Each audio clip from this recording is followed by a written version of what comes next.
दंडवतः।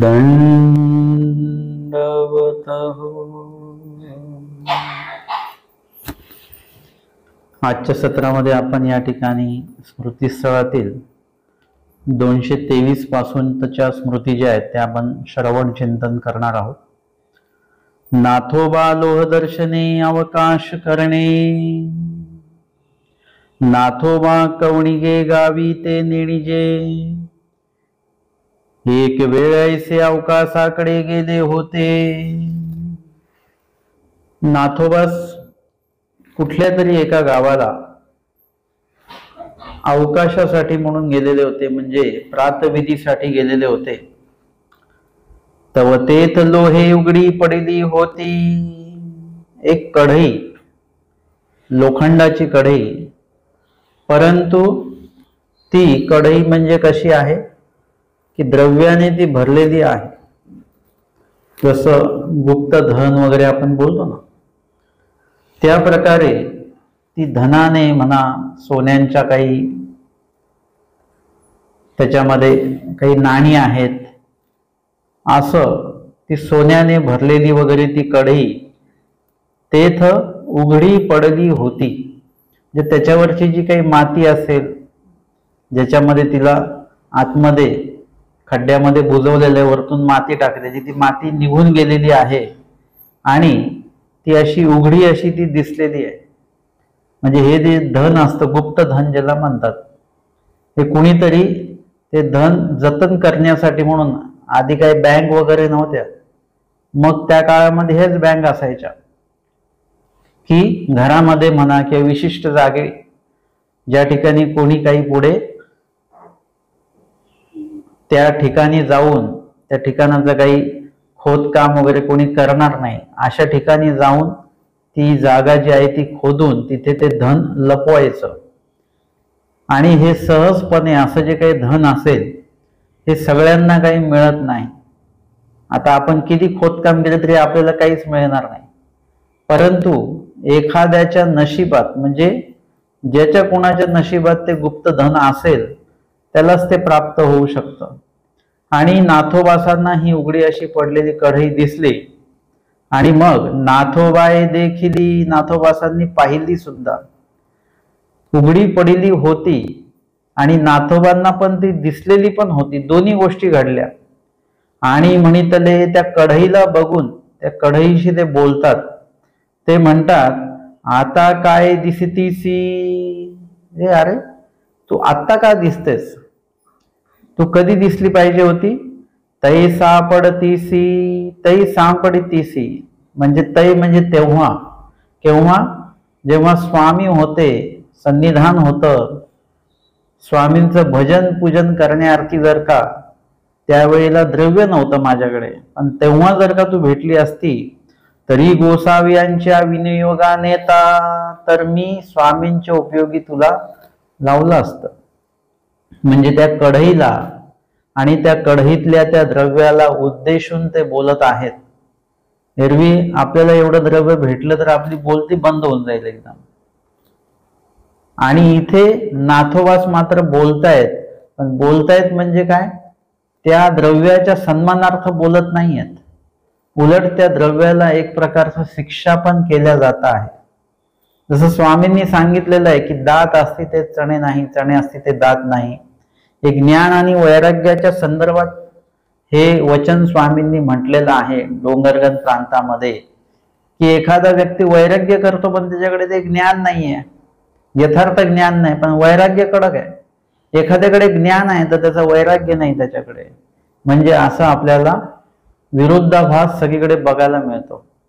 तसं ज्यावेळी परमेश्वर आहेत त्यावेळी आपल्याला परमेश्वराला काय अर्पण करावं असं दृष्टपर आपल्याकडे द्रव्य नाहीये, पदार्थ नाहीये, वस्तू नाहीये, काहीच नाहीये। आणि जेव्हा परमेश्वर नाहीत तर आता आपल्याकडे इतक्या वस्तू आहेत, इतक्या सुखसुविधा आहेत आपल्याला, परंतु आता परमेश्वर नाहीत। म्हणजे दोन्हींचा योग जो आहे हा घडणं खूपच दुर्मिळ योग असतो, की देवही आहेत आणि आपल्याला अर्पण करायला सुद्धा काहीतरी आहे। जेव्हा आमचे आचार्य भटोबास बीडला पोहोचतात आणि बघतात इथे पाने पोफळे सगळी बरवी बरवी आहेत, फळे चांगली आहेत आणि ती सुद्धा गोसाव्या लागी म्हणजे स्वामींना अर्पण करावी अशा योग्यतेची गुणवत्तेची फळं आहेत इथे. परंतु स्वामीच नाही आहेत, स्वामींची माहिती नाही आहे स्वामी कुठे आहेत काय आहेत. स्वामी बीडलाच होते, जेव्हा कळालं तेव्हा दादूस त्यांना म्हणाले ते पाने पोफळे ते घेऊन या सर्व, आता स्वामी पण आहेत आणि उत्तम प्रकारचं जे काही दातृत्व करायचं आपल्याला ते सुद्धा उत्तम प्रकारचं आहे. आपल्याकडे जे दातृत्व करायला प्राप्तही असतं दृष्टफळ, तर त्यावेळेला सुद्धा परमेश्वर पण असतील आपण पण असू, पण त्यावेळेला उत्तम प्रकारे दातृत्व करता पण आलं पाहिजे आपल्याला. त्यावेळी अनुत्तम हा प्रकार घडला नाही पाहिजे. ईश्वराचे साधक असतील, कोणी परमेश्वराचे आचरणनिष्ठ असतील, त्यांना देत असताना आपल्याला ते उत्तम देता आलं पाहिजे. परंतु आपलं जर का देण्याचा संस्कार नसेल आणि चांगलं देण्याचा संस्कार नसेल तर दिलेही जाईल तर ते उत्तम प्रकारचं नसेल, त्याच्यामध्ये न्यूनता असेल. म्हणजे कुठल्या तरी एका विड्यामध्ये मी बघितलेलं पंचावतार उपहार त्यांनी ठेवलेला, पण विड्यामधली फळं एकदम सुकलेली वगैरे अशी स्वस्तातली भेटलेली घेऊन आलेले ते. म्हटलं आता एकतर हा मुळात म्हणजे पंचावतार उपहार असं काही देवाने विहित केलेलं तर नाहीच आहे, पण त्यातल्या त्यातही करत असाल तर ती फळं म्हणा काही वस्तू जे काही आपण त्याच्यामध्ये अर्पण करणार आहोत ते तरी उत्तम प्रकारची असली पाहिजे. किंवा अजून काही दातृत्व आपण करतो आहोत, काही स्वयंपाक बनवून देतो आहोत, तर ते सुद्धा उत्तम प्रकारचं असलं पाहिजे. कारण की ती एक संधी आहे आपल्याला, ती प्रतिकारंता वाढत वाढत आपली पुढे जाणार आहे, परमेश्वरापर्यंत पोहोचू शकते. आणि स्वामींचंही तेच म्हणणं आहे की पूर्वी जर का तुम्ही यथायोग्य प्रकारे दातृत्व तुमचं असेल, कुणालाही साधूंनाच द्यायच्या अशाच बाबतीत नाही, कुणालाही काहीही देताना चहा द्या पाणी द्या काही पण द्या तर ते उत्तम प्रकारचं देण्याचा वाव असला पाहिजे. तो व्यक्ती महत्वाचा नसला तरी उत्तम प्रकारेच आपण त्यात दिल्या गेलं पाहिजे. तर ती सवय ती प्रतिकारांता ती वाढत वाढत परमेश्वरापर्यंत पोचू शकते की आमच्या बाईचा स्वामींना जेही अर्पण करायचे ते बरवा पदार्थ गोसाव्यांचा लागी ते निवडायचे, गोसाव्यांच्या ताटी ओळगविती. म्हणजे ती जो काही संस्कार आहे, ती जी काही प्रतिकारांत आहे ती इथपर्यंत येत असते. आणि म्हणून इथे परमेश्वरा लागी जे काही द्यायचं आहे ते उत्तम प्रकारचं देता आलं पाहिजे आपल्याला, कारण की ते परमेश्वरापर्यंत ऐन काही प्रकारे ते पोहोचणार आहे.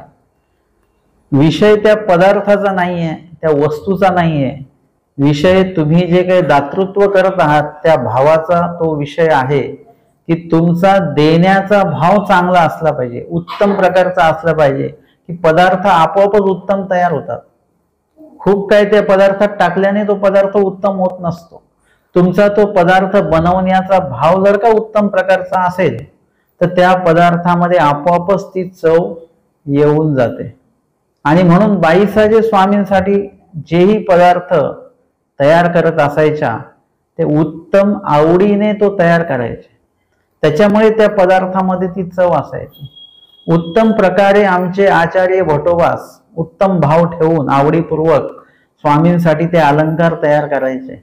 आज आपल्याकडे सोन्याचे अलंकार आहेत वेगवेगळे, त्याच्यातले नक्षीकाम तुम्हाला बघायला मिळतं, पण भटोबासांनी बनवलेले ते अलंकार फुलांचे ते काही आपल्याला बघायला मिळाले नाहीत. त्याची कल्पना सुद्धा करू शकत नाही की किती कुशलतेने कौशल्याने आवडीपूर्वक बनवलेले ते फुलांचे अलंकार आपल्याला बघायला मिळाले नाहीत. आज कितीही चांगले वस्त्र आपल्याला बघायला मिळत असतील, परंतु मालगंठीच्या प्रसंगी आमच्या स्वामींनी परिधान केलेले आणि महादाईसांच्या विनंतीवरून मागीला कशी बरव्या प्रकारे स्वामींनी परिधान केलेली ती मालगंठी किंवा ते वस्त्र त्या मल्लाप्रमाणे नेसलेले स्वामींनी ते काही आम्हाला बघायला मिळत नाही. आज आमच्याकडे सर्व काही आहे, आमच्याकडे आज या बसल्या ठिकाणी आपण लांब लांबच बघू शकतो, भूत भविष्य वर्तमान काळातलं बघू शकतो, पण स्वामींच्या काळातलं काहीच आपल्याकडे बघायला आपल्याला प्राप्त नाही. आणि म्हणून इथे सर्व काही जेव्हा उपलब्ध होतं जे बघावं आपण, आमच्या स्वामींची लीळा वगैरे भक्तजन बघतात की स्वामी चालत जातात, परत चालत येतात, सगळेजण स्वामींचा तो अवसर जो आहे तो पाहतात, सगळ्यांना आनंद होतो. महादाईचा येतात, महादाईचा विनंती करतात, आईला पशे चांगल्या प्रकारे वस्त्र नेसून स्वामी परत चालत जातात, परत चालत येतात. त्यावेळेला आधीपेक्षाही आनंद सर्वांना होतो. स्वामी आनंद द्विगुणित करतात त्या सर्वांचा. म्हणजे उत्तम प्रकारची विनंती महादाईसांची होती. म्हणजे त्या लेळेमध्ये आधी तर स्वतः स्वामी स्वप्रवृत्तीने स्वामींनी ती माळगंठी परिधान केलेली आहे, आणि दुसऱ्या वेळेला महादाईसांच्या विनंतीवरून मग प्रथम तर स्वप्रवृत्ती आहे, मग त्याच वेळी स्वामींनी उलट चांगली नेसलेली पाहिजे होती ती, परंतु तसं नाही झालं. द्वितीय वेळेला जेव्हा स्वामींनी ते परिधान केलं तेव्हा बरोबर का केलं? कारण की आधी स्वप्रवृत्ती जरी असेल तर आता परत महादाईसांच्या विनंतीवरून ते परिधान करावं ही सुद्धा देवाची प्रवृत्तीच आहे, पण त्या प्रवृत्तीला आता विनंतीची सुद्धा जोड आहे. म्हणजे कुणाला तरी त्या संदर्भात आवडी आहे, तळमळ आहे, दुःख झालेलं आहे की ते बघायला नाही मिळालं, आणि त्याची जोड आल्यामुळे जसं वरण भात आहे तोही आपण खातो, छान लागतो, पण त्याच्यात तूप टाकलं की अजून चांगलं लागतं. तसं विनंती म्हणजे तूप आहे एक प्रकारे. आमच्या स्वामींची प्रवृत्ती आणि तिकडे महादाईसांची विनंती अजून उत्तम प्रकारे आमच्या स्वामींनी ते परिधान करून तो अवसर दाखवला. तो अवसर त्यावेळी उपस्थित आहे, परंतु आम्ही मात्र उपस्थित नाही. महादाईसाही नव्हत्या उपस्थित, पण त्या उपस्थित झाल्या विनंती करून परत अवसर पाहिला. आम्ही तर उपस्थितही नाही झालो, आलोही नाही, गेलो नाही, दुःखही नाही त्याच्याविषयी किंवा काहीच नाही की तो अवसर आम्हाला परत दिसावा. आम्ही विनंती केली असती, कदाचित आमच्या विनंतीचा मान केला असता देवाने, तर 3दा तो अवसर झाला असता, पण आपणच उपस्थित न झाल्यामुळे म्हणजे अवसर आहे पण आपण बघायला उपस्थित नाही. आता आपण बघायला उपस्थित आहोत पण देवाचा अवसरच बघायला मिळत नाही, कारण की देव दूर निघून गेलेले आहेत. म्हणजे ती अप्राप्तता जी आहे ती आपल्याला निर्माण झाली पाहिजे की सर्व काही आज आपल्याकडे काय नाहीये, सगळं आहे आपल्याला.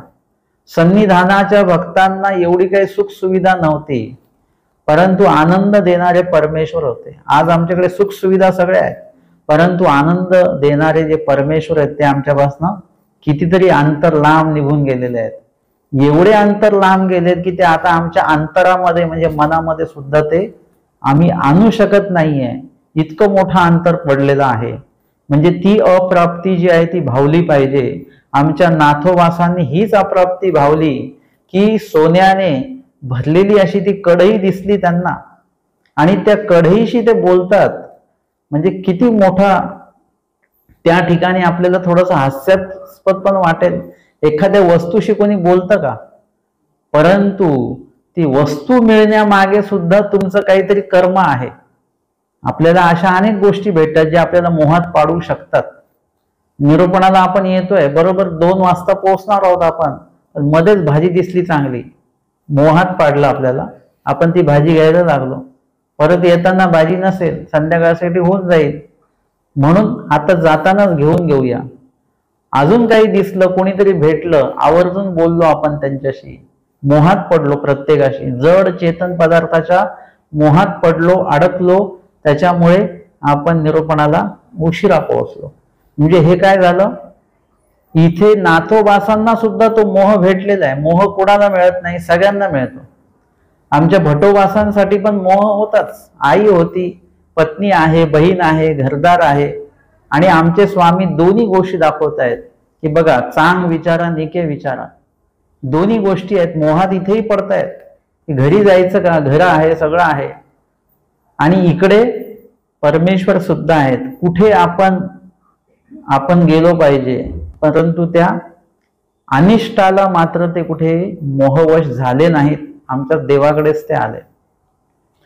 तोच प्रसंग या स्मृतीमध्ये आपल्याला बघायला मिळाला की नाथोबासांच्या समोर ती लोहिवा म्हणजे ती जी काही कढई आहे ती कढई त्या ठिकाणी दिसली, आणि त्या कढईला उद्देशून ते म्हणतात की तै सापडीसी तरी गोसाव्यांच्या विनियोगा नेता.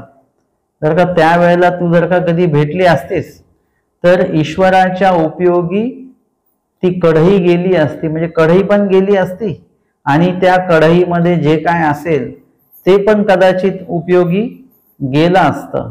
परंतु त्यावेळेला स्वामी होते, परंतु हे द्रव्य मात्र काही मिळालं नाही. अर्थातच स्वामी असताना ते द्रव्य मिळणं काहीही उपयोगाचं नाही. एका दृष्टीने उपयोगाचं आहे, पण एका दृष्टीने पाहिलं तर आमच्या स्वामींना जर का ते असं द्रव्य पाहिजे असतं, निळपट्ट भांडारेकरांना म्हटले असते, काय हात हलवत निघालात, चला ते काही घ्या, घरातलं काही पैसा अडका घ्या, आपल्याला कामी येईल. असं काही स्वामींनी त्यांना म्हटलं नाही. माईंभटांना काही देवानी म्हटलं नाही, किंवा भटोबासांना म्हटलं नाही, किंवा खेई गोईंना पण म्हटलं नाही की सगळं आहे द्रव्य तर घेऊन या, इथे उपयोगी लावू आम्ही तुमचं सगळं. आशाने काही उपयोगी लागत नसतं. जर का परमेश्वराला तुम्हाला योग्य करायचं असेल तर तुमच्याकडच्या द्रव्याची काहीही आवश्यकता नसते. हे लीळाचरित्र आम्हाला सांगतं. बाकी आता आपण काही पण बोला नाही, त्याच्याने अन्नदान घडतं, त्याच्याने द्रव्यदान घडतं, वस्त्रदान घडतं, हे तुम्ही काही पण मांडत बसा. पण लीळाचरित्र मात्र आपल्याला काय सांगतंय की त्या ठिकाणी कुणीही आलेलं द्रव्य घेऊन आलेले नाहीत, आणि स्वामींनी पण त्यांना द्रव्य घेऊन या म्हणून म्हटलं नाही. उलट तर खेईगोईंनी विचारलं सुद्धा, तुम्हाला काही लागेल का? ते म्हणतात नाही, आम्हाला काही लागत नाही. भटोबास पण काही द्रव्य नाही, काही नाही आहे, परंतु घडविले मडविले स्वामींनी द्रव्य न घेता, आणि भटोबासही घडले मडले द्रव्य खर्च न करता. म्हणजे आपल्याला जे काही स्वयं आहोत आपण, स्वतः जीव आपला, तो त्या ठिकाणी उपयोगी लावायचा आहे. बाकी द्रव्य खर्चही होईल आणि त्याचा हिशोबही होईल, परंतु तुम्ही जे खर्च व्हाल देवासाठी त्याचा कुठेही हिशोब तुम्ही करू शकत नाही की मी देवाच्या किती उपयोगी गेलो, याचा हिशोबच नाही करू शकत तुम्ही. देवाने माझी सेवा स्वीकारली की नाही स्वीकारली हे तुम्हाला कळत नाही, परंतु द्रव्य खर्च केलं की लगेच त्याचा हिशोब करतो आपण. एवढे एवढे खर्च झाले पंक्तीला, लगेच हिशोब होतो आपला, व्यवहारामध्ये येतो आपण. अन्नदान अध्यात्म आहे, आणि अन्नदान केल्यानंतर जो हिशोब होतो तो मात्र व्यवहारातला येतो. म्हणजे तिथे लगेच आपण व्यवहारिक होऊन जातो. मग ते अन्नदान स्वीकारलं की नाही स्वीकारलं देवाने, आपण म्हणतो थोडे जास्त लागले बरं का, एवढे नव्हते लागले पाहिजे, लगेच व्यवहाराची भाषा बोलायला लागतो आपण. म्हणजे काय आहे, त्या वेळेला हे लक्षात घेतलं पाहिजे की जिथे द्रव्य आलं तिथे व्यवहार आला. म्हणून आमच्या देवाने स्पष्ट सांगितलं, द्रव्य संबंधा साक्षीना टाकावे, द्रव्याच्या मागे लागू नका. आणायचे तुमच्याकडे द्रव्य आलंच ते उपयोगी लावून द्यावा, ईश्वराच्या परमार्गाच्या विधीच्या उपयोगी लावून द्या. ते स्वतःकडे ते बाळगत राहू नका, कारण की ते दोषयुक्त दोषवंत सगळं काय आहे. आणि म्हणून लीळाचरित्र जर का आपण अवलोकन केलं व्यवस्थित, तर त्यामध्ये जिथे परमेश्वर आहे तिथे द्रव्य, जो द्रव्याचा संचय नाही आहे, द्रव्याचा संग्रह नाही आहे. उलट धानाईसांनी जे काही भजन पूजन आमच्या स्वामींचं केलं, ते भजन पूजन आमच्या स्वामींनी तिथेच ठेवलेलं आहे सगळं. ते अलंकार काढले श्रीमूर्तीवरून तिथे समोर ठेवून दिले, एकही अलंकार त्यातला देवानी नेला नाही, कारण की त्या माध्यमातून घडवणं मडवणं शक्य नाही. त्या माध्यमातून एखाद्याला गोमट देणं हे तसं शक्य नाहीये.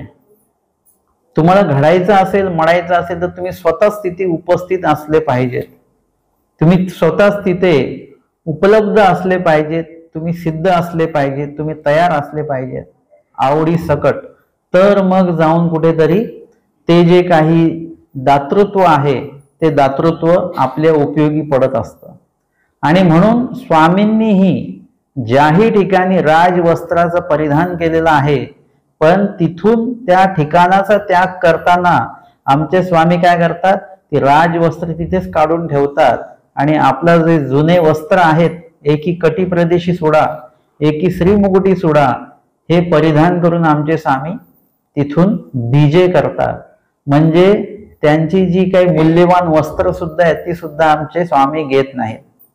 आता एवढी प्रमाण कमी पडतील की काय, म्हणून अजून एक प्रमाण आपल्याकडे येतं की गदोनायकांनी विचारलं की माझ्याकडे खूप संपत्ती आहे, तर या संपत्तीच्या माध्यमातून देव मला प्राप्त होतील का? स्वामी म्हणाले द्रव्य संपत्ती परमेश्वराची प्राप्ती होत नाही. तुमच्याकडे भरपूर द्रव्य आहे आणि म्हणून तुम्हाला देव मिळेल, तर हा ज्यांच्याकडे द्रव्य नाही त्यांच्यावर अन्याय होईल.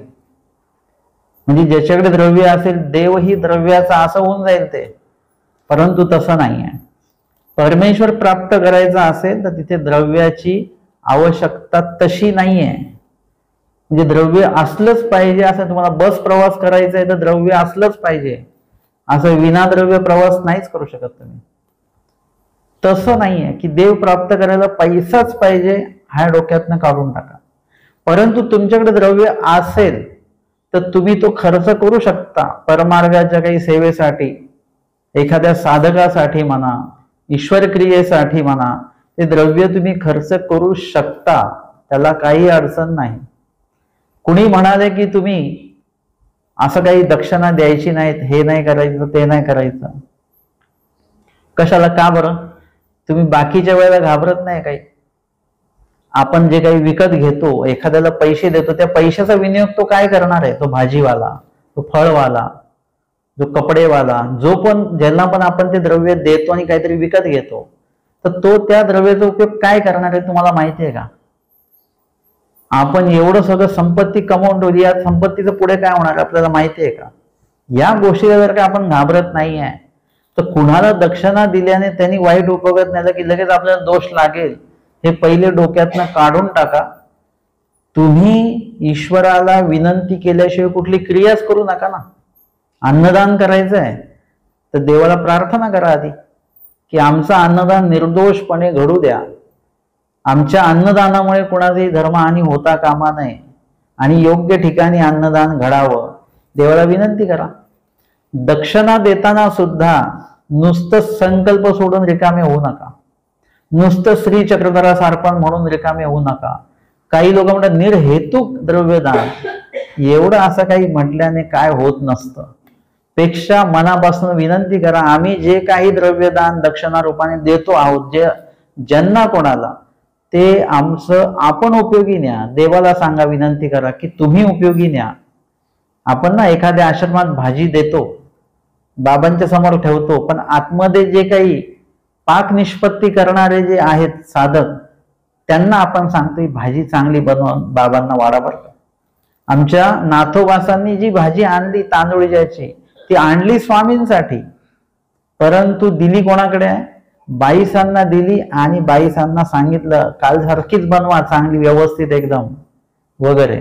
म्हणजे आपण देवाला विनंती करू शकतो की हे माझं द्रव्य, जे द्रव्यदान मी दिलं, अन्नदान जे दिलं, वस्त्रदान जे दिलं, धातुदान दिलं, ते आपण उपयोगी न्या. हे योग्यच ठिकाणी योग्य वेळी योग्य कार्यासाठी माझ्या या दातृत्वाचा उपयोग आपण करून घ्या. असं जर का तुम्ही दिलं आणि माझ्याकडे ती दक्षिणा आली, माझ्या मनामध्ये काहीतरी चुकीची वस्तू घ्यायची संकल्पना आहे, म्हटलं आता हे पैसे आले, परंतु तुमची विनंती तिकडून आल्यानंतर मला परमेश्वर जे काही बुद्धी सुचवतील ते द्रव्य मी चुकीच्या कार्यासाठी उपयोगी नेऊच शकत नाही, कारण की तुमची विनंती आहे त्याच्या मागे. आणि परमेश्वराकडे तुम्ही सोपवली ती क्रिया. आता अर्जुनाचा रथ कृष्ण महाराज चुकीच्या ठिकाणी नेऊ शकतात का? कारण की त्यांनी त्या रथाचं सारथ्य देवाकडे दिलेलं आहे. तसं तुम्ही तुमच्या क्रियेचं सारथ्य देवाकडे द्या. देव तुमची क्रिया चुकीच्या पद्धतीने चुकीच्या ठिकाणी नेऊ शकतच नाही. उलट माझ्या मनात जरी वाईट असेल काहीतरी वस्तू घ्यावी, तरी पण त्याच्यात उपयोगी जाणार नाही. योग्यच ठिकाणी बरोबर ते माझ्या हातून देव ते उपयोगी नेतील. उपलक्षणे आपण योग्य दातृत्व आणि योग्य पद्धतीने ते देणं हे आपलं कार्य आहे. आणि म्हणून या सर्व क्रिया ज्या आहेत, म्हणजे मी दोन्ही गोष्टी तुम्हाला सांगितलेल्या आहेत, अगदीच द्रव्य खर्चच केलं पाहिजे असं काही नाही, परंतु जर का आपल्याकडे संभावना आहे तर ते आपण खर्च करायला काही हरकत नाही. कारण की आपण प्रपंचामध्ये अनेक गोष्टींसाठी वायफळ खर्च करतो, नाशिवंत खर्च करतो, आणि त्याच्यातनं योग्यता, कणव, अधिकार काहीच प्राप्त होत नाही. अशा ठिकाणी आपण द्रव्य खर्च करतो.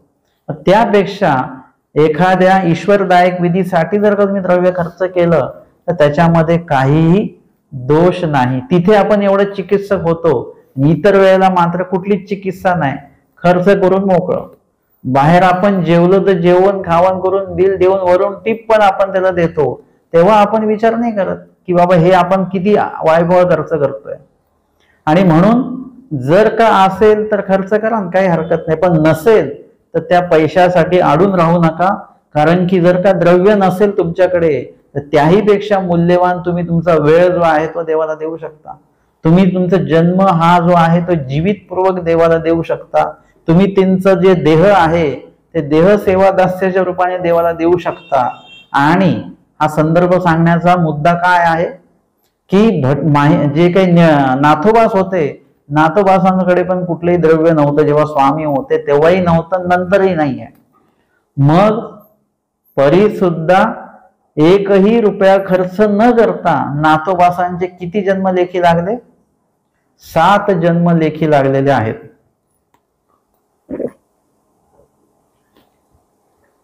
म्हणजे लक्षात घ्या, कुठलंही द्रव्य खर्च न करता 7 जन्म कसं काय लेखी लागतात? कारण की त्याच्यामध्ये द्रव्य जरी नसेल तरी त्यांचं देह आहे, जीव आहे, समर्पण आहे त्यांचं, आणि ते आवडीपूर्वक आहे. आणि त्यामध्ये कुठलीही का कशाला हा प्रश्न नाहीये. देवाने सांगितलं ते करत राहिले, देवाची आज्ञा प्रतिपालन करत राहिले. आणि म्हणून आमचे स्वामी म्हणतात मंडळी येथीचा अवयव आहे. आपला स्वतःचा अवयव तो आपल्याला एवढा प्रिय असतो. आपले हात, आपले कान, आपले डोळे, आपले पाय आपल्याला प्रिय असतात भरपूर. त्याला धक्का लावलेला कोणी धक्का लावला तरी आपल्याला चालत नाही, त्याला जखम झालेली चालत नाही, ते कसे तरी दिसायला लागले हिवाळ्यात तर आपल्याला चालत नाही, इतकं आपल्याला त्याचा अभिमान आहे. आणि आमचे स्वामी म्हणतात नाथोबास आमचा अवयवच आहे. अवयवाचा जेवढा अभिमान असतो तेवढाच अभिमान आम्हाला नाथोबासांचा आहे, एकही द्रव्य खर्च न करता. कारण की त्यांनी आपले 7 जन्म लेखी लागावे अशा प्रकारची सेवा देवाला समर्पित केलेली आहे. अशा या नाथोबासांना जेव्हा ही कढई भेटते तेव्हा ते म्हणतात, जेव्हा स्वामी होते तेव्हा जर का तू भेटली असती तर काय झालं असतं की विनियोगा नेता गोसावियांच्या विनियोगा नेता, म्हणजे स्वामींच्या उपयोगी नेला असतं. म्हणजे यातनं आपल्याला अजून एक लक्षात येते गोष्ट की तुमच्याकडे काहीही चांगलं जर का उपलब्ध झालं तर लगेच देवाची आपली सांगड जी आहे ती आठवली पाहिजे की ही वस्तू देवाला अर्पण करता आली असते. तुम्हाला जर का कोणी म्हटले उत्तम प्रकारचा आहे बरं का हा पदार्थ, हा फळ, तर तुम्हालाही झालं पाहिजे, मनामध्ये आलं पाहिजे की कदाचित परमेश्वर असते तर आपण त्यांना हे फळ दिलं असतं.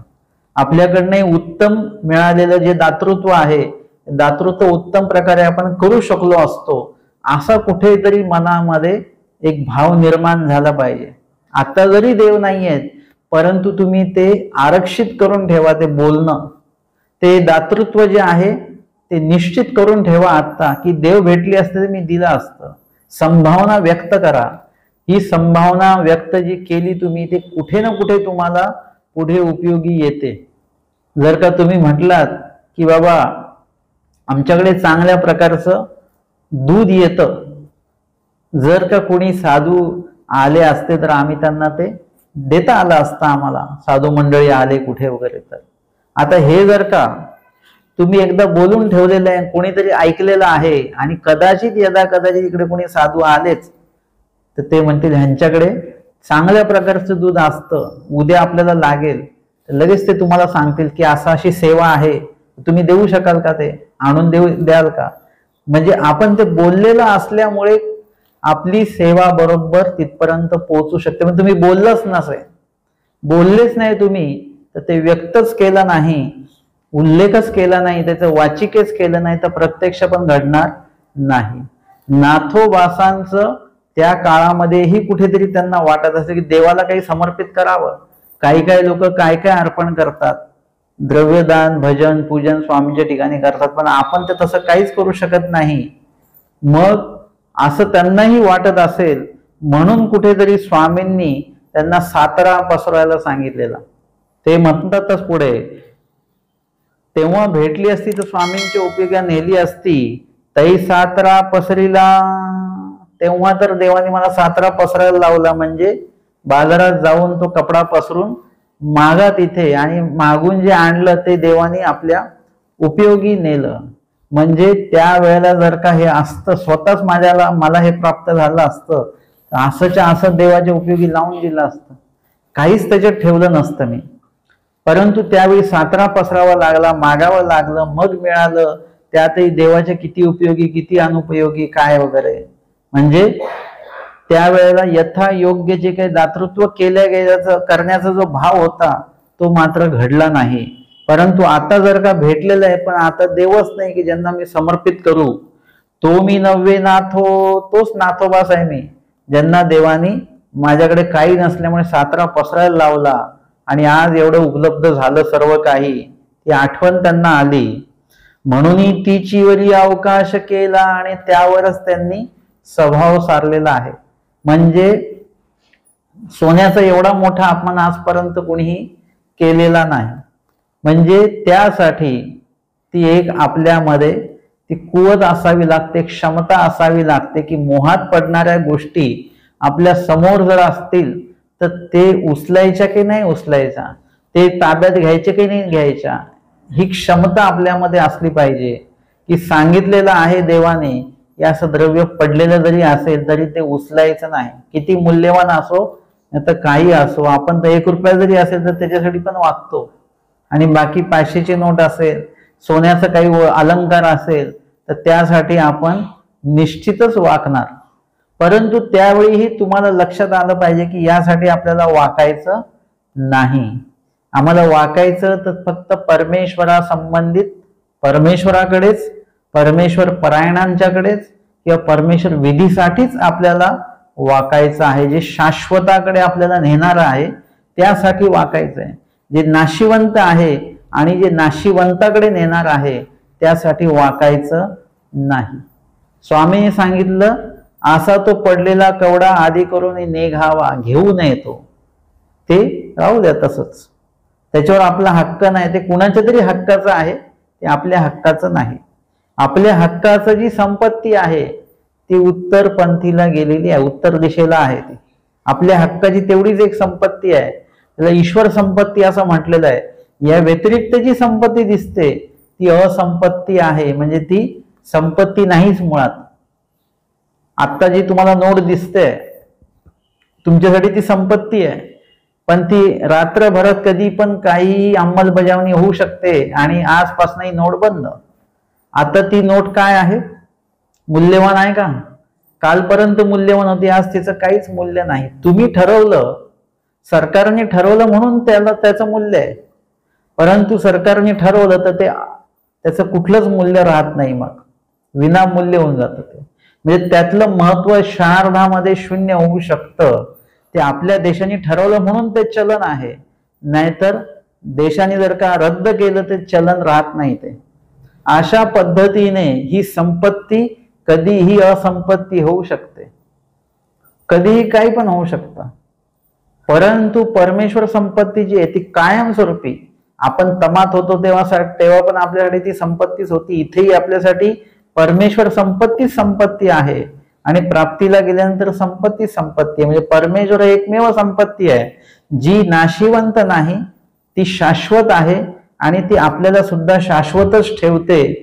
म्हणजे आनंदी ठेवणारी ती संपत्ती. या व्यतिरिक्त जेवढ्या काही मूल्यवान वस्तू आपल्याकडे येतात घरामध्ये, आपल्या जवळ येतात, तेवढ्या सगळ्याच्या सगळ्या आपल्याला आजारी पाडणाऱ्या आहेत. सगळ्याच्या सगळ्या वस्तू आपल्याला संकटात नेणाऱ्या संपत्त्या आहेत. फक्त एकमेव परमेश्वर संपत्ती अशी आहे जी आपल्याला संकटातनं बाहेर काढणारी आहे. आणि म्हणून नाथोबासांनी त्या संपत्तीचा स्वीकार केला नाही, इथेच पडू दिलं ते, आणि अवकाश करून ते निघून आले. ते भटोबासी ऐकले तो खले, आणि भटोबासाने ते ऐकलं, त्यांच्या कानावर पडलं ते, आणि भटोबासाने तोषले भटोबास की येथीचा साधक कसा आहे. माझ्या देवाचा जो साधक आहे तो किती असा कणखर आहे त्याच्या धर्माच्या बाबतीमध्ये, की धर्म हानी होईल अशा प्रकारे कुठलंही काहीही कृत्य करायला तयार नाही. एवढं मोठं धनसंपत्ती पडल्यानंतर म्हणजे महाभारताचं युद्धच कशासाठी, संपत्तीसाठी झालेलं आहे. आजची 99-90% जे काही भांडणं आहेत ती संपत्तीशीच संबंधित भांडणं आहेत. आणि त्यावेळेला नाथोबासांनी काहीच केलेलं नाहीये, जे काय आहे ते सोडून आलेले आहेत.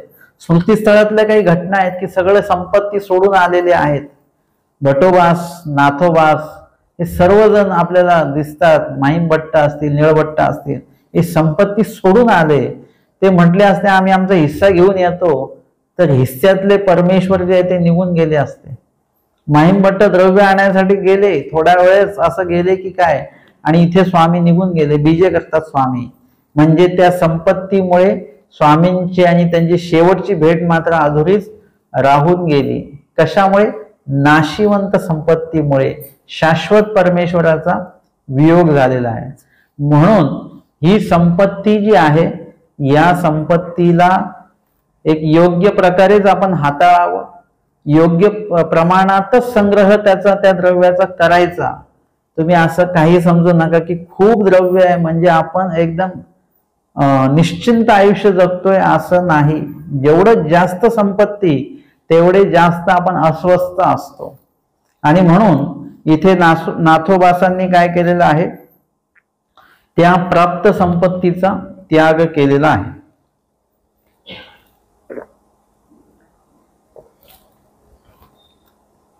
पुढची स्मृती येते 225 क्रमांकाची, 224 क्रमांकाची.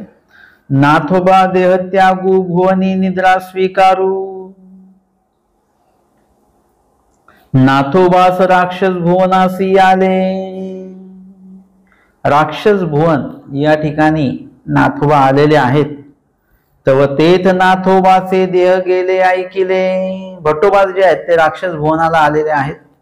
आणि राक्षस भुवन या ठिकाणी आल्यानंतर ती विशिष्ट जागा त्यांनी बघितली आणि त्यांना माहीत पडलं की नाथोबासांचा देह जे आहे ते इथेच गेलेला आहे. तव तेथ नाथोबाचाचे देह गेले ऐकिले. मग भटोबासी म्हटले, जेथ नाथोचे देह गेले तेथची माझे अंथुर ते घाला गा. भटोबास त्या ठिकाणी आले आणि त्यांना कळलं की हेच ठिकाण आहे जिथे नाथोबासांचं देह गेलं. आणि मग भटोबास सगळ्यांना बाकीच्यांना म्हणतात की जिथे नाथोबासांचं देह गेलं तेथची माझे अंथुरते घाला गा. तेथची माझे अंथुरते किंवा अंथुरणे, अंथुरण तिथे टाका. जिथे नाथोबास शेवटच्या श्वास नाथोबासांनी जिथे घेतलेला आहे, ज्या ठिकाणी ते झोपलेले होते आणि त्यांचा देह त्यांनी सोडला, त्याच ठिकाणी माझं अंथरुण टाका. कारण की त्यावेळेला काय आहेत की नाथोबास हे परमेश्वराची प्रसन्नता मिळवलेले व्यक्तिमत्व आहे. आमच्या स्वामींनी त्यांना येथीचा अवयव असं म्हटलेलं आहे. प्रत्येक सेवा आमच्या देवानी नाथोबासांना सांगावी आणि नाथोबासांनी कुठलाही प्रश्न न करता ती सेवा आवडीपूर्वक निसंकोचपणे अवंचकत्वे करावी. अशा प्रकारचं व्यक्तिमत्व नाथोबास आणि आमच्या स्वामींचाही मनोधर्म त्यांच्याविषयी तेवढाच. एकीकडे नाथोबासांना आमचे स्वामी हृदय शून्य सारखं म्हणतात की ते हृदय शून्य आहेत. अनेकांनी मला विचारलं हृदय शून्य म्हणजे काय? हृदय शून्य धर्मी अधिकार नाही असं स्पष्ट स्वामी म्हटले. नाथोबास खरंच हृदय शून्य आहेत का? की तेवढ्या प्रसंगापुरते स्वामी म्हटले की त्यावेळी त्याचं मन त्या ठिकाणी नव्हतं. असं असतं ना निरोपणामध्ये, निरोपक बिचारे बोलत असतात 1 तास आणि निरोपणाला बसलेले लोक मध्येच कुठेतरी भाजी मंडई इकडे तिकडे फिरून येतात आणि तेवढं 5 मिनिटं ते 10 मिनिटं जे कालावधी जातो ना, ते प्रवचन तुम्हाला ऐकूच येत नाही. स्पीकर लावलेलं तरी सुद्धा नाही ऐकू येत. म्हणजे आपल्या मनाची क्षमता कशी आहे बघा. एकदा जर का मन तिकडे गेलं, हृदयात तिकडचं समजा स्मृती जागृत झाली विशिष्ट ठिकाणाची आणि तिथे आपण उपस्थित झालो, तर इथलं आपल्याला काहीच ऐकू येत नाही. असे डोळे उघडून आपण बघतोय विषय काय झाला 5 मिनिटात. त्यांनी विचारलं काय सांगितलं, आता ते बघतच राहतात काय सांगितलं काय माहिती. मग कळतं की आपण इथे नव्हतो, त्यावेळी हा येत नव्हता. परंतु नाथोबासांना त्यावेळी त्यांचं मन तिथे नाही आहे. याचा अर्थ देवाच्या ठिकाणी त्यांचं मन नाही आणि ते हृदयशून्य आहेत हे थोडस घडत नाही. जसं तसं नाथोबास हृदयशून्य खरंच आहेत. नाथोबास कसे हृदयशून्य आहेत, आपण कुणीच हृदयशून्य नाही. नाथोबास हृदयशून्य आहेत हे त्यांच्या भाग्यात आहे, त्यांच्या हृदयशून्य होणं. अर्थात हृदयशून्य धर्मी अधिकार नाही असं स्वामी सांगतात, पण मी म्हणतो की नाथोबासांचं हृदयशून्य असणं हे त्यांच्यासाठी चांगलं झालं आणि आपण हृदयशून्य नाही हे आपल्यासाठी वाईट आहे. नाथोबासांचं जर का हृदय बघितलं तर ते शून्य आहे, म्हणजे तिथे नाहीये ते हृदय. मग कुठे आहे? नाथोबासांचं हृदय देवाजवळ आहे. नाथोबास हृदय शून्य येण्याअर्थी आहेत की त्यांनी आपलं हृदय देवाला देऊन टाकलेलं आहे, त्याच्यामुळे त्यांच्याकडे हृदयच नाहीये. त्यांचं हृदय देवाच्या ताब्यामध्ये आहे, देवाच्या अधीन समर्पित आहे, त्याच्यामुळे त्यांचं हृदय इथं नाहीये. आणि म्हणून देवानी सांगितलेल्या कुठल्याही विधीचा विचार नाथोबास करत नाही. आमचं हृदय आहे आमच्याकडे, हे आमच्या अभाग्याचं कसं आहे, कारण की आम्ही त्या हृदयाने विचार करायला लागतो. एवढ्या दुपारी जायचं निरोपणाला 2 वाजता, जेवल्या जेवल्या लगेच जायचं, आराम नाही काय नाही, उन्हात जायचं, विचार आम्ही करत राहतो. देवपूजेला जायचं, त्याचा पाऊस सांगितलेला आहे हवामान खात्याने, कसं जायचं? मध्येच पाऊस लागला, वाहून गेलो तर आपल्या काही साधासारखी क्षमता नाही आपली की वाहून चालून देवाचं नाव घेतलं देवाने काटायला लावलं. आपल्याला नक्कीच माहिती की आपण वाहूनच जाणार, देव काही वाचवणार नाही आपल्याला. म्हणजे आपल्याकडे हृदय असल्यामुळे आपण असा विचार करतोय. प्रत्येक गोष्टीचा विचार आहे. वचन दिले तर होतील की नाही पाठांतर, लगेच विचार सुरू झाला. त्या हृदयामध्ये ते पाठांतर होईल का हा विचार करण्यापेक्षा पाठांतर होतीलच म्हणून असा विचार करा ना, त्या हृदयाचा सकारात्मक विचार करा. परंतु आमच्याकडचं हृदय आमच्या जवळ आहे याचं आम्हाला नुकसान असं आहे की आम्ही नकारात्मकच विचार जास्त त्या याच्याने करत राहतो, हृदयाने, त्या मनाने. परंतु साधाईसा गंगेत बुडण्याच्या आधी त्यांनी कुठलाच विचार केलेला नाहीये, अविचाराने गेलेले आहेत ते. फक्त विचार एकच आहे की देवाकडे जायचंय. बाकीचा अविचार जरी असला तरी त्या अविचारांचा बाजूला जर का आपण सारले ते, तर त्यातला एक विचार तुम्हाला एक ठळकपणे तिथे जाणवतो की देवाला भेटायचा विचार इतका पक्का आहे की बाकीचा कुठलाच विचार त्यांनी केला नाही. देवाने विहित केलेल्या विधीला करायचा विचार एवढा पक्का आहे नाथोबासांचा की तो महागजेंद्र सर्प आहे हे त्यांच्या डोक्यातच नाही आलं. आधी आलंय, परंतु देवानी सांगितल्यानंतर मात्र तो विचार नाही की हा गजेंद्र सर्प आहे, मी मगाशी याला बघून घाबरलेलो आहे, हा विचारच निघून गेला. आणि सरळ त्या सापाला पकडायला जातात आणि स्वामी त्यांना थांबवतात. किंवा या नदीमध्ये जर का मी उडी मारली तर मी निश्चित वाहून जाऊ शकतो, अशा प्रकारचा कुठलाही विचार त्यांच्या मनातच कसा येत नाही. नकारात्मकच विचार येत नाही नाथोबासांच्या. येण्याअर्थी नाथोबास हे हृदय शून्य आहेत, म्हणजे नकारात्मक हृदय त्यांच्याकडे नाही आहेत, नकारात्मक विचार त्यांच्याकडे नाही. येण्याअर्थी नाथोबास हृदय शून्य आहे. परंतु जे पण काय आहे देवाने सांगितलेला जो काही विधी आहे तोच करायचा हा विचार असलेलं हृदय मात्र नाथोबासांकडे निश्चितच आहे. इतकी क्षमता त्या नाथोबासांची आहे. एरवी आपल्याला नाथोबास किंवा लीळाचरित्रातलं कुठलंही पात्र जे आहे ना त्यांच्याबद्दल आम्हाला सांगता येतं, परंतु त्यांचं व्यक्तिमत्व आपल्याला डोळ्यापुढे उभं करताच येत नाही. निळभट्टांबद्दल आपण भरपूर बोलू, 16 वर्ष होते, परंतु तुमच्या समोर कधी निळभट्ट उभे राहिलेत का? निळभट्ट कसे असतील दिसायला, कसा आवाज असेल, काय असेल, कधी कल्पना तरी केली का आपण? नाहीच, कल्पनाच नाही करू शकत. इतकं आभाळाभार व्यक्तिमत्व या सर्वांचं आहे. आणि तेच हे नाथोबास आहेत. नाथोबास आपल्याला असे थोडस ज्ञान त्यांचं जास्त नाहीये वगैरे हे आपल्याला दिसतं, किंवा अजून नाथोबांबद्दल आपल्याला कमकुवतता काही दिसेल, परंतु नाथोबासांना एक वेगळ्या दृष्टिकोनातनं तुम्ही बघायला सुरुवात करा. नाथोबा एवढे समर्थ तुम्हाला म्हणून दिसतील की जेव्हा आमचे स्वामी मंडळीकांना येथीचा अवयव म्हणतात, ह्यातच सर्व काही येऊन गेलं. आता वेगळं काही तुम्हाला नाथोबासांबद्दल उदाहरण किंवा त्यांचं महत्व सांगण्याची वेगळ्या शब्दात काही गरज नाही. हेच मोठं प्रमाण आहे की देव स्वतःचा अवयव समजतात त्यांना, याचा येत काही निरोध असे जे नाथोबासांचा आम्हाला काहीच त्रास नाही. एरवी देवाला किती भक्तांचा त्रास आहे. भक्त म्हटल्यानंतर त्रास आलाच. तुम्ही एखाद्या 4 लोकांची जर का जबाबदारी घेतली तर त्या 4 लोकांमुळे तुम्हाला त्रासच होतो. त्यांचे सगळे व्यवस्थापन करा, हे करा, ते करा, त्यांना चहा द्या, पाणी द्या, हे म्हणजे काय आहे. परंतु नाथोबास अशी एक व्यक्ती आहे की ज्याचा देवाला त्रास नाहीये. एरवी तर मला वाटतं की इतर जे जीव आहेत लीळाचरित्रातले सोडून, स्वामींचं विधी आचरण करणारे जे जीव आहेत ते जर का सोडले तर सर्व जीवांचा देवाला त्रासच आहे. म्हणजे सतत देवाकडे रडत येणं, सतत देवाकडे रडत येणं. एखाद्या तरी आईला असं आवडतं का की तिचा मुलगा सतत रडतच यावं तिच्याकडे? कधीतरी त्या मुलाने आनंदाने यावं, खेळावं, बोलावं छान छान. तो कधी पण येतो तर रडतच येतो, मला हे नाही भेटलं, मला ते नाही भेटलं. ती आई सुद्धा स्वतःच्या मुलावर वैतागणार. आपण सुद्धा आपल्या आईकडे म्हणजे देवाकडे रडतच जात असू सतत.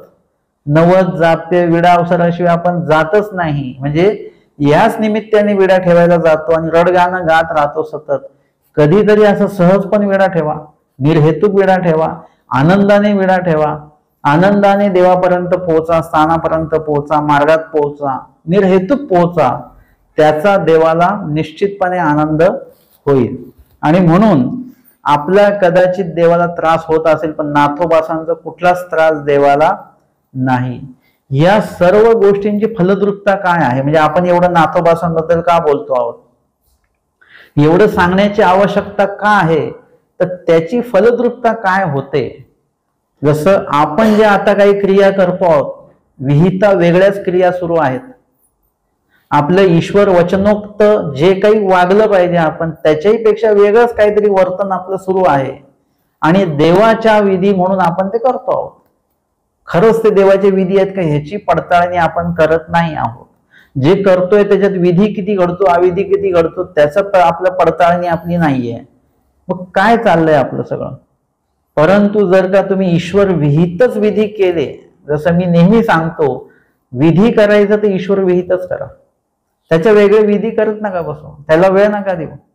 जरी सांगितले असं असं करा, 50 दिवे लावा, तुम्ही मला म्हटलं पाहिजे की देवाने कुठेही 50 दिवे लावायला सांगितलेलं नाहीये. त्याच्यापेक्षा आम्ही 50 गाठ्या स्मरण करतो, 50 तास स्मरण करतो, 50 दिवस स्मरण करतो, 50 महिने स्मरण करतो, 50 वर्ष स्मरण करतो. जेही आहे ते इथे जे देवाने सांगितलं त्याला वेळ द्या. बरं, असं मी का सांगत असतो नेहमी की देवाने सांगितलेलंच करा, जीवाने सांगितलेलं करू नका. जीव निर्मित विधी करू नका. देव निर्मित जे विधी आहेत तेच आपण केले पाहिजे. हे का सांगितलं जातं पुन्हा पुन्हा? कारण त्याचं उत्तर या स्मृतीमध्ये आहे. नाथोबास फक्त देवाने सांगितलेलंच विधी करत होते, देवाने सांगितलेलं दास्य करत होते. देवाच्या आज्ञेच्या बाहेर नाथोबास कुठेच आपल्याला दिसत नाहीत. याची फलद्रुपता नाथोबासांना त्याचं फळ काय मिळालं किंवा त्याचा काय लाभ झाला त्यांना, तर त्याचा लाभ आम्हाला भटोबासांनी सांगितलेला आहे. ते म्हणतात की जिथे नाथोबासांचे देह गेले तिथेच माझं अंथरूण घाला. का बरं? ते भूमिका सत्वस्थ, ती भूमी जी आहे ती सत्वस्थ आहे, म्हणजे सात्विक आहे. बघा, जर का आपल्याला कोणी सांगितलं की इथेच त्यांचा देह गेला बरं का. आता एकदा असं झालं, मी कोणाच्या तरी दारावर गेलो, त्यांचे कोणी सरले होते, गेलो आणि त्यांनी मला पलंगावर बसवलं आणि मग विचारपूस सुरू झाली. सगळं झालं, कसे गेले, काय गेले, असं सगळं दुःखी वातावरण सुरू आहे. ते म्हणाले, बाबा इथेच आमचे आजोबा सरले, तुम्ही ज्या पलंगावर. मी उठून खुर्चीवर बसलो. आता त्यांनी पण तिथेच बसायला टाकलं जिथे ते सरलेत. आता हे अवघड होतं की नाही? आपण बसू शकतो का? असं होईल का? काय होईल नाही होईल ते आपल्याला तो माहित नाही, तो विषय. परंतु आपली हिंमत होत नाही ना. म्हणजे एक आपल्या मनामध्ये ती भीती निर्माण होते.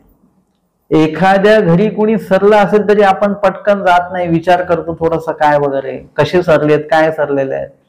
त्याच्यानंतर असं जर का असेल की एकदा आश्रमात असं झालं की कुणीतरी रात्रीचं स्वभावाला गेले आणि तिकडेच सरले. ते रात्री 2-2:30ला संवत्सरला. मग त्यांना ते रात्री गस्त घालणारे जे सेवक असतात, 2-2 भिक्षुक वगैरे, त्यांनी ते बघितलं, त्यांना तिकडून आणलं, त्यांचे कपडे वगैरे बदलले.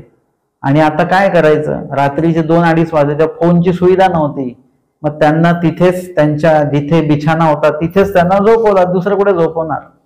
आणि तिथे त्यांना झोपवलं आणि 2 लोक तिथे बसून राहिले, काय कुत्रा मांजर येऊ नये वगैरे, मुंग्या लागू नये अशी व्यवस्था केली. आणि ते प्रेत तिथे झोपवलेले. मग रात्र इकडून तिकडून फोन काहीतरी प्राप्त झाल्याने त्यांच्या मुलाला वगैरे फोन केला. आता त्यानंतर त्यांच्या बाजूला झोपलेले जे बाबा होते त्यांना माहितीच नाही रात्रभरात काय झालं. आणि मग ते सकाळी लवकर उठले 5 वाजता आणि ते आले इकडे मंदिरात देवपूजा करून वगैरे, आमच्या हॉलमध्ये आले, समोर पट्टी. आणि आमचा विषय सुरू होता की ते बाबा सरले वगैरे. म्हणजे कोण सरलं? म्हणे ते अमके अमके बाबा सरले. कधी? रात्री. तिथे तर माझ्या बाजूला झोपलेले आहेत म्हणे. नाही, त्यांचं प्रेत येते.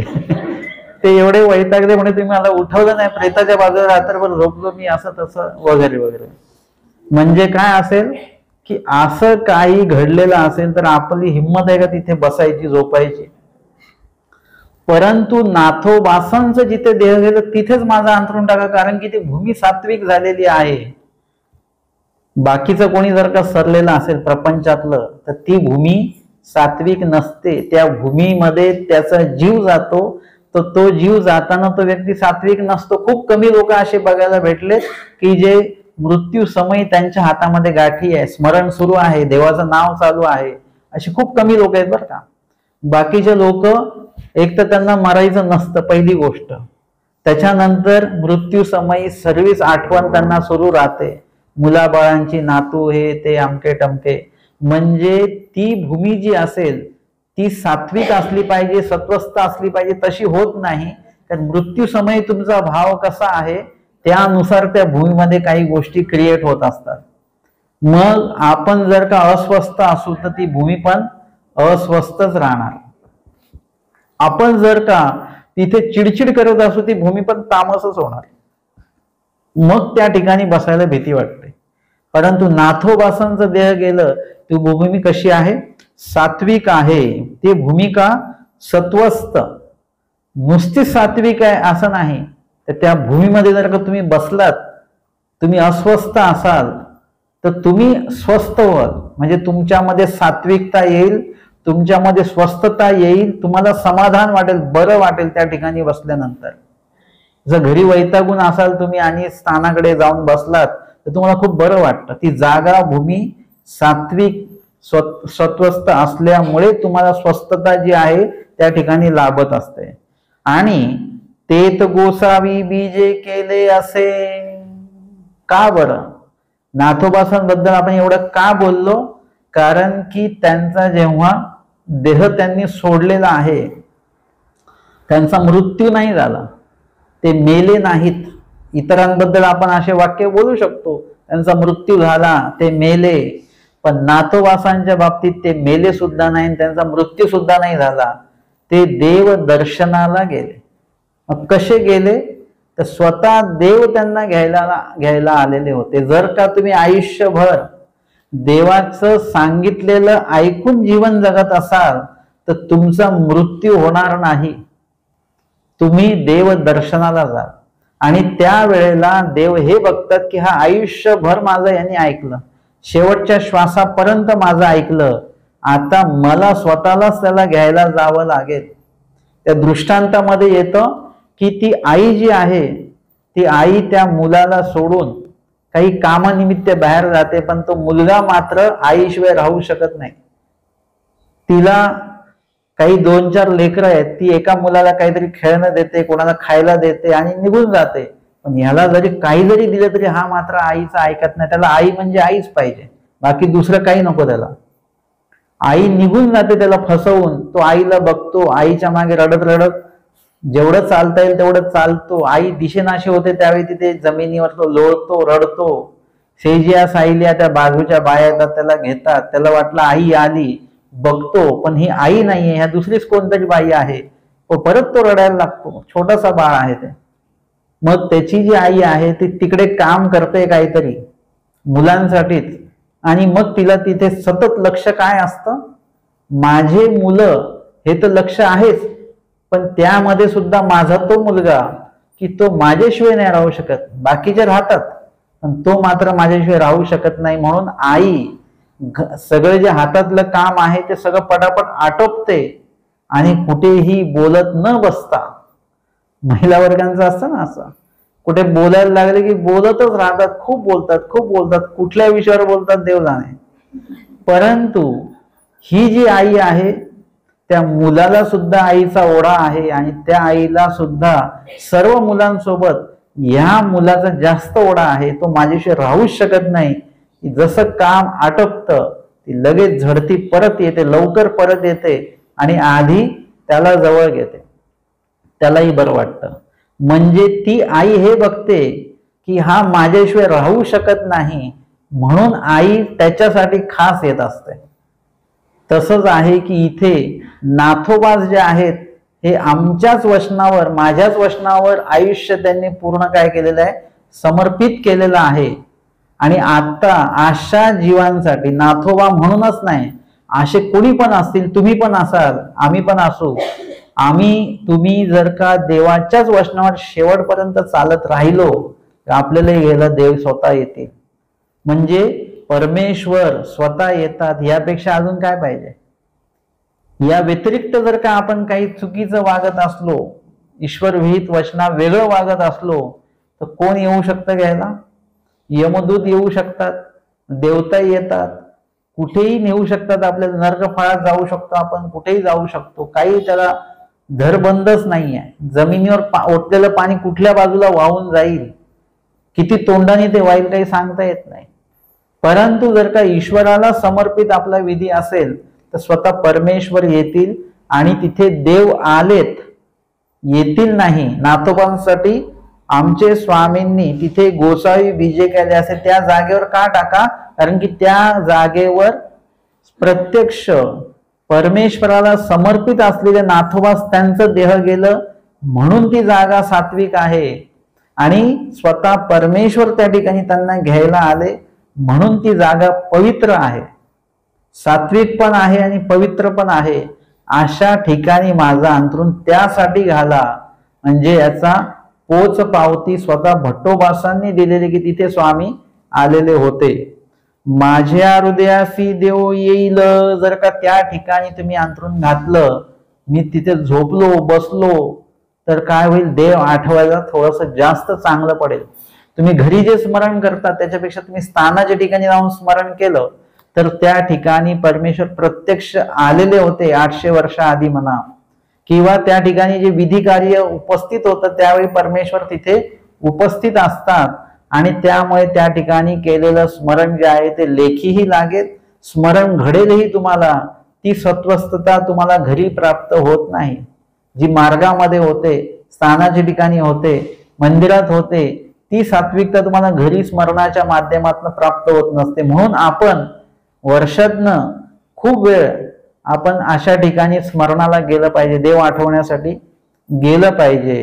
हे विधी जो आहे तो कुठेतरी आपल्यामध्ये उतरला पाहिजे. भट्टोबास म्हणतात की माझ्या हृदयासी देव येईल, म्हणजे तिथे जर का बसलो मी तर आपोआपच माझ्या हृदयी परमेश्वर येतील, म्हणजे देव आठवायला अजून सोपं जाईल मला. आणि मग सर्व त्यांचे जे सेवक वर्ग आहेत भट्टोबासांचे, त्यांनी त्या ठिकाणी भट्टोबासांचं अंथरूण टाकलं आणि आचार्य भट्टोबास त्या ठिकाणी विराजित झालेले आहेत. आजच्या सत्रामध्ये आपण या ठिकाणी 223 आणि 224 अशा 2 स्मृत्या या ठिकाणी श्रवण आणि चिंतन केलेले आहेत. दंडवत हो.